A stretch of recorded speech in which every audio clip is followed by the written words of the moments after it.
Part 1. The Doll. I remembered Jim's description of the woman who made her. How could a woman like that make a beautiful doll?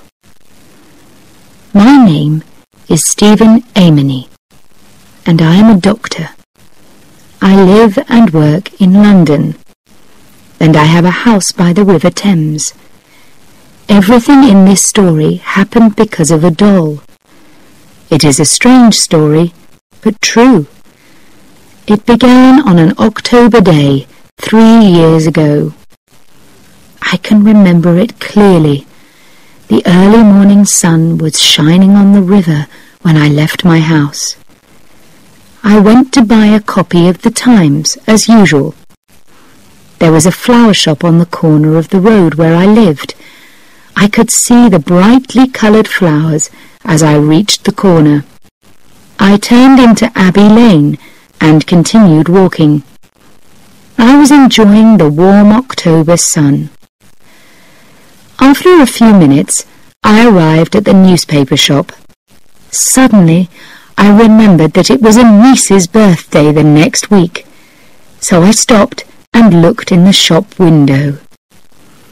There were games and toys, paper and pens, books and sweets in the window. Most of it has been in that window for years, I thought to myself. I almost decided that there was nothing in the window for my niece. Then I saw a doll. She was half hidden in the corner of the window. She was made of cloth, and she had a painted face. The face was special. It had a lovely, gentle look, but sad eyes. Suddenly, I felt sorry for her, sitting in that crowded window. I know that this sounds strange, but I decided to go inside and to look at her more closely. The shop was owned by a man named Jim Carter. "Good morning, Dr. Amory," he said brightly when I walked in. "Do you want the Times as usual?" "Yes, please, Jim," I replied. "And I need a present for a little girl. It's her birthday next week." "Is it?" said Jim. "Yes," I said. "I was looking at that cloth doll in your window." "Oh?" said Jim. "The one that's half hidden in the corner," I said. Jim looked surprised. "That doll?" he said. "She's a little unusual." "Can I see her?" I said. "She's also very expensive," he said. He took the doll from the window and gave her to me, and I nearly dropped her in surprise. She was beautifully made.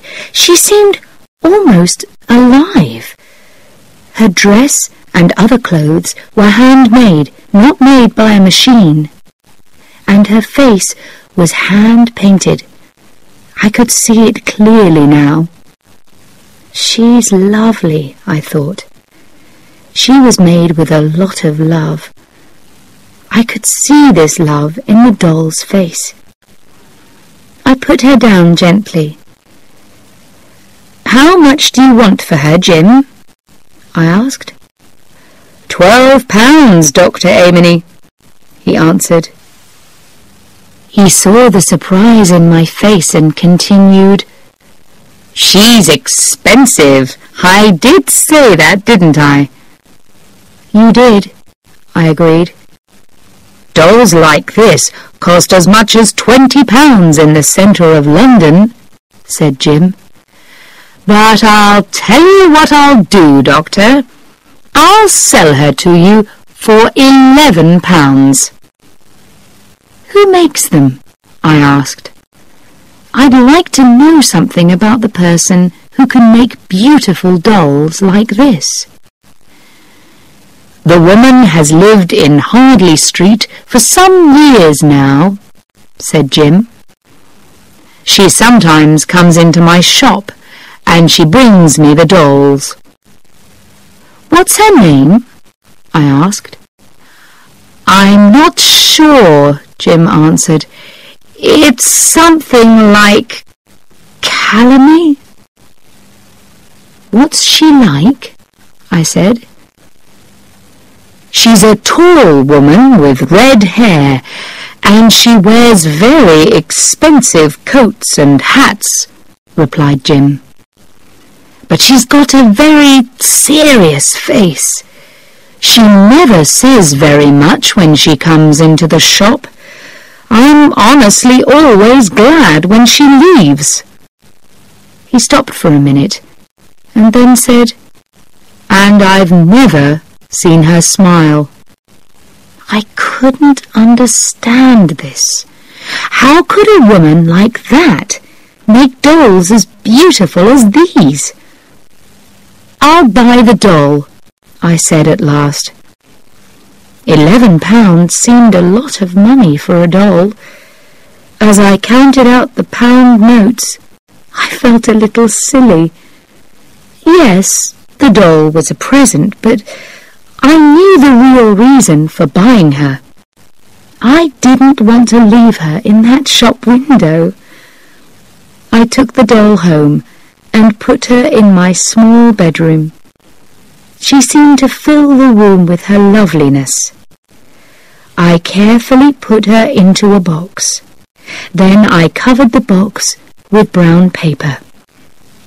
Later in the afternoon, I went to the post office and posted it to my niece. In the following days, I could not stop thinking about the doll, or about the gentle face and the sad eyes. I remembered Jim's description of the woman who made her. How could a woman like that make a beautiful doll? It was difficult to believe. So who was she? I wanted to know, but the weather got cold and wet. Children in the area became ill, and I was suddenly very busy. I soon forgot about the woman and the doll. One day, a few weeks later, my telephone rang. A woman's voice said, "Is that Dr. Amory?" "Yes, it is," I said. "Do you visit people who can pay for your visit?" the woman asked. "Yes, sometimes," I replied. "How much does it cost?" she asked. The voice sounded unpleasant. The woman seemed to think that money was more important than the sick person. "A visit will cost £5, I replied. "Oh," she said. "But if you really can't pay, then I don't ask for the money," I said. "That's all right," she said. "I can pay £5. "What's your name?" I asked. "Rose Calamit," she answered. "I live in the house next to the cake shop in Hardley Street. My rooms are on the 2nd floor." "I'll be there soon," I told her.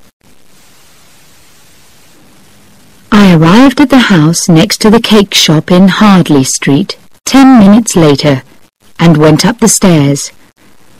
They were narrow, dirty, and badly lit. As I reached the top of the stairs, a door opened. "Dr. Amory?" said the unpleasant voice. "Yes," I said. "Please come in," she said. "I'm Rose Calamit." She was a tall woman, between 45 and 50 years old. She had red hair, dark eyes, and a bright, shiny red mouth. We went into the front room. It was a cold, ugly room, and the furniture was cheap and badly made. On the cupboard in the corner were a lot of small glass bottles. Then I saw the dolls. They were hanging from the walls and were thrown carelessly across the bed. Each doll was different, but each one was as beautiful as my doll. It seemed impossible that this rough, unpleasant woman could make them. Rose Calamit looked closely at me. "You're a very young doctor," she said. "I'm older than I look," I said coldly. "You think that I'm too young. Shall I go away again?" She laughed at me. "You don't need to be angry, Doctor," she said. "You're very good-looking for a doctor." "And I'm a very busy doctor," I said. "Are you the person who's ill?" "No, it's my niece," she replied. "She's in the back room. I'll take you to her." Before we went in, I had to know about the dolls. "Do you make these dolls?" I asked. "Yes," she replied. "Why?" I felt very sad. "Oh, I bought one for someone's birthday," I said quietly. She laughed. "And I'm sure that you paid a lot of money for it," she said. She took me to a smaller room at the back and started to open the door. "Mary, it's the doctor!" she shouted. Then she pushed the door open wider to let me in. "Don't be surprised when you see her, Doctor," she said loudly. "Her left leg is twisted." The girl, Mary, was sitting in a chair by the window. She heard the woman's words. A look of unhappiness crossed her pale face, and there was pain in her large dark eyes. I was angry at the red-haired woman. The words were unnecessary. She wanted to hurt the girl. Mary was not more than 25 years old, but I could see immediately that she was very ill. I looked again into those dark eyes. Something inside her is dying, I thought. After that first visit, I always remembered the sweetness in her sad face, her poor, thin body, and her dry, unhealthy hair. But something filled me with happiness. Around her were 3 small tables, and on them were all the necessary things to make the dolls. Brightly coloured paints and pieces of cloth of many different colours and shapes. I soon understood that her twisted leg was not the reason for her illness. I noticed the way that she sat. If I was right, I could make that leg straight. I was almost sure that I was right. "Can you walk, Mary?" I asked after a minute. She looked at me, then looked away. "Yes," she answered quietly. "Please walk to me," I said gently. "Oh, don't," she said. "Don't ask me that." I didn't want her to suffer, but I had to be sure that I was right. "I'm sorry, Mary," I said. "Please try and walk. It's important." She got up from her chair very carefully and moved slowly towards me. I looked closely at her left leg.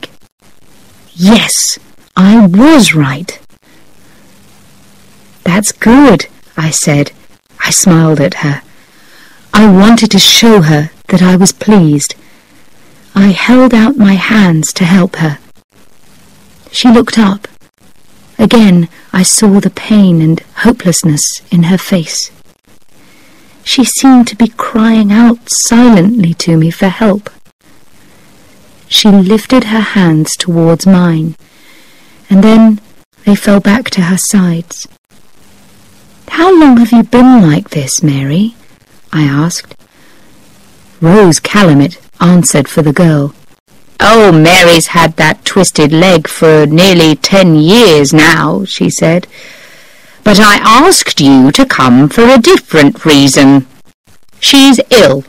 I want to know what's wrong with her." "Oh, yes, she's ill," I thought. "Perhaps she's dying." I knew that immediately. I wanted Rose Calumet to leave the room, but she didn't. She laughed and said, "I'm staying here, Dr. Amory. You look at Mary, then you can tell me what the problem is."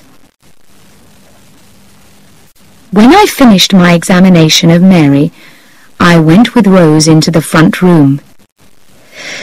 "It's possible to make her legs straight," I said. "Did you know that? With help, she could walk in—" "Stop!" she shouted loudly. I jumped. "That's enough! You must never say anything about that to her. The best doctors cannot help her. No stupid young man is going to give her hope. If you ever do, you won't come here again. I want to know what's wrong with her. She can't eat or sleep, and she isn't really working. Now tell me, what did you learn from your examination of her?" "I don't know what's wrong with her yet," I replied. "But something is slowly destroying her, I know that. I shall want to see her again soon. I'm going to give her some medicine. It will make her feel stronger. Then I'll call again in a few days." "Don't say anything about making her legs straight," she said. "Do you understand? If you do, I'll get another doctor."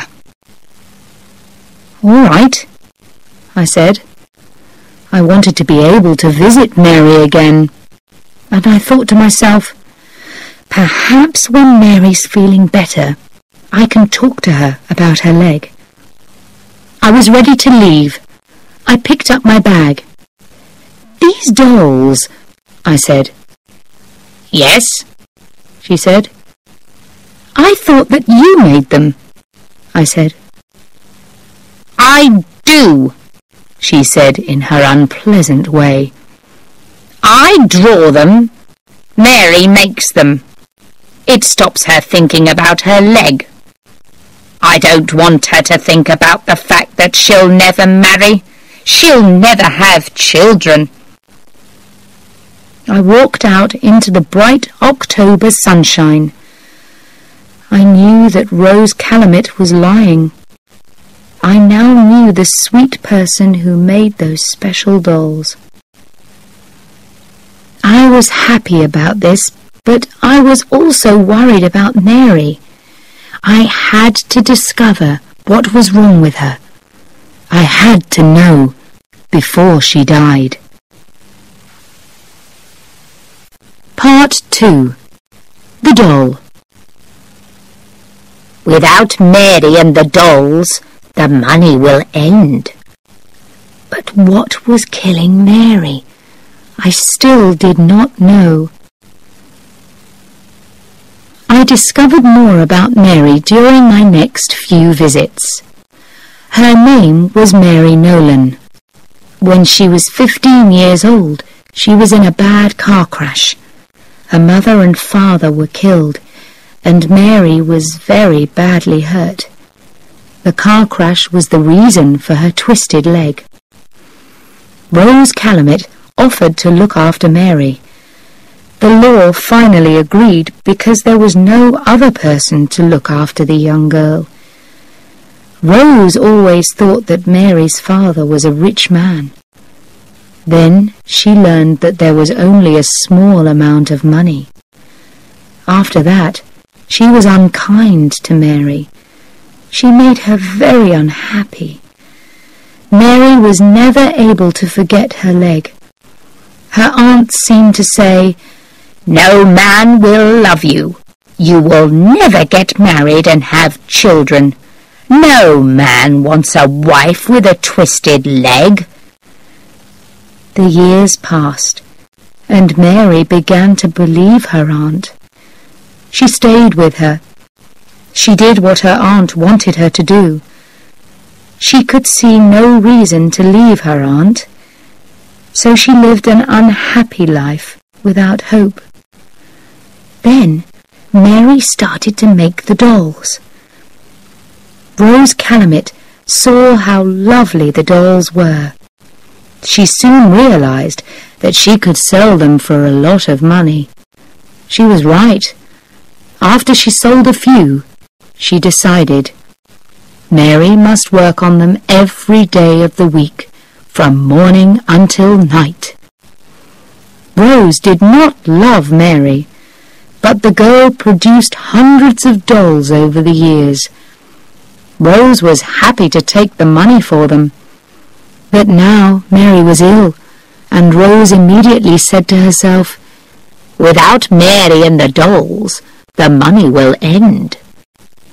But what was killing Mary? I still did not know. I could see that she was afraid of her aunt, but it wasn't that. And I couldn't ask Mary, because her aunt was always with us. Mary found it difficult to say anything to me with Rose in the room. I did not tell Mary that perhaps I could make her legs straight. It was more important to discover why she didn't want to continue living. I told Mary to stop working on the dolls, and I bought her some books and some chocolates. For 10 days, she seemed to get better. During my next visit, she smiled at me for the first time. "That's better," I said. I was very pleased to see her happy face. "You must leave the dolls alone for another 10 days. I don't want you to work. I want you to rest, sleep, and read. Then we'll see." But I could see that Rose was unhappy at these words.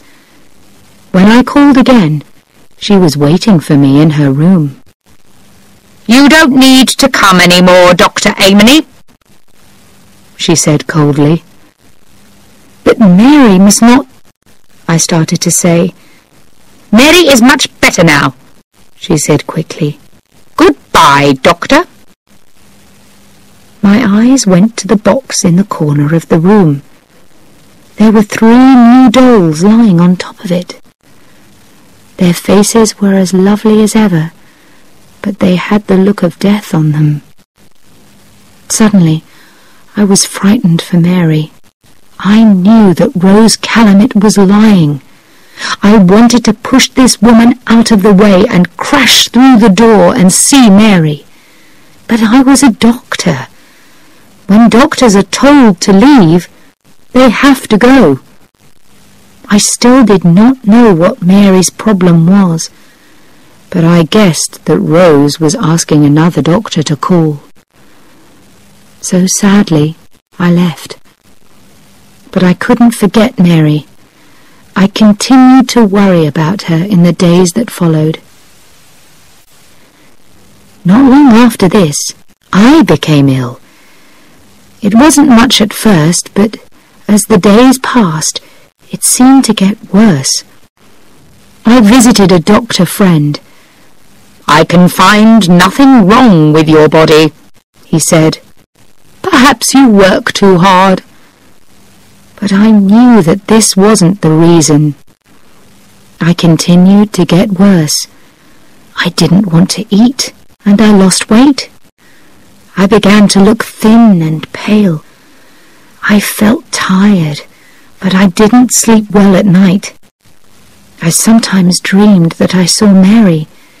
She was calling to me for help, while Rose Calamit was holding her in her ugly arms. I thought about Mary all the time. I wasn't able to help her, I thought. She wanted me to help her, and I did nothing. One night, I couldn't sleep at all. I walked up and down my room, thinking about myself and my illness. It seemed that I was suffering from the same illness as Mary. Suddenly, I knew what was wrong. I was in love with Mary Nolan, and because I couldn't look after her, I felt ill and unhappy. I know why Mary's dying, I thought. She's dying because nobody loves her. Nobody in the world is giving her hope for the future. Her mother and father are dead. Her aunt only keeps her because she makes money from Mary's dolls. Mary has no friends, and she feels ugly because of her leg. Her life is empty, except for the dolls. I have to see her. I have to speak to her for a few minutes alone, or she'll be lost to me forever. I thought about this all through the night, and the next morning I telephoned Jim Carter at his shop. "This is Dr. Amory, Jim," I said. "Will you help me?" "I'll do what I can for you, Doctor," Jim said. "You saved my son's life last year, and I'll never forget that. How can I help you?" "Thanks, Jim," I said. "Do you remember Mrs. Rose Calumet, the doll woman?" "Yes, of course," said Jim. "When she comes into your shop again, I want you to telephone me. Then have a long conversation with her," I said. "I need 20 minutes. All right?" "All right," said Jim. "Good," I said. "Thanks, Jim. I'll remember this for the rest of my life." I was worried about a telephone call while I was out, so each evening I put my head round the door of his shop, but he just shook his head. There was no news. Then, one day at 5 o'clock in the afternoon, the telephone rang. It was Jim. He just said, "She's here." I ran to the house where Mary lived. When I got there, I ran up the stairs. Luckily, the door was not locked, and I hurried through into Mary's room. She looked so thin now, and very ill. She still had the paints and pieces of cloth around her. I thought, she wants to make one more doll before she dies. She looked up when I came into the room. Her eyes opened wide in surprise when she saw me. She thought that it was Rose. She said my name, but she didn't call me Dr. Amory. She called me Stephen. "Mary," I cried, "I've come to help you. I know what's making you ill." "Does it matter now?" she said quietly. "There's still time, Mary," I said. "I know your secret. I know how I can make you well, but you must listen to me while I tell you." She just closed her eyes and said quietly, "No, don't say anything, please. Leave me. I don't want to know. The end is near now." I sat down and held her hand. "Mary, please listen to me," I said gently. "When children are growing up, they receive love from their family. Then, when they're older, they can give that love to other people. They give love, and at the same time, they receive kindness, happiness, and hope. Then, they have more love that they can give. But you've given your love, Mary, and you've received nothing. Now you have no love that you can give." I was not sure that she could still hear me, but I wanted her to live so much. I had to continue. "It was your aunt," I said. "She took away all your hopes for love and happiness, and later," I continued, "she did a worse thing. She took away your children." I looked at Mary. Have I killed her? I thought. The one person who loves her. Then I felt her small hand move in mine, and her eyes slowly opened. She seemed almost glad to hear these words. This gave me hope. I talked gently. I tried very hard because I wanted her to understand. "Those dolls were your children, Mary," I said. "You thought that you couldn't be a mother, so you made those beautiful dolls. Into each one you put some of your love. You made them gently and carefully, and you loved them like your own children. Then your aunt took each one away, and she gave you nothing. You continued to use all your love. People can die when they have no love left inside them, Mary." I finished speaking, and she moved. She seemed to understand what I was saying. "But you won't die, Mary," I cried, "because I love you. Do you hear me? I love you, and I can't live without you." "Love me?" she said quietly. "But I have a twisted leg. How can you love me?" "That doesn't matter to me, Mary. I still love you," I said gently. "But Rose lied to you. I can make your leg straight. In a year, you'll walk like every other girl." I saw tears of happiness in her eyes. She smiled and put her arms out to me. I took her up in my arms, and she held me. I put my coat round her to keep her warm. Then I carried her across the room. Suddenly, we heard the front door shut, and the sound of running footsteps. Then Mary's door crashed open as an angry Rose Calamit came into the room. Mary started to shake with fear. She hid her face in my neck. But Rose was too late. She could do nothing now, and she knew it. She did not speak a word when I walked past her. I held Mary close to me. I went out of her front door, down the stairs and into the street. Outside the sun shone and the sky was blue. Children played happily and noisily in the street as I carried Mary home. That was 3 years ago. As I write this, Mary is playing with our son. Our second child will arrive in a few weeks. Mary doesn't make the dolls now. She doesn't need to make them.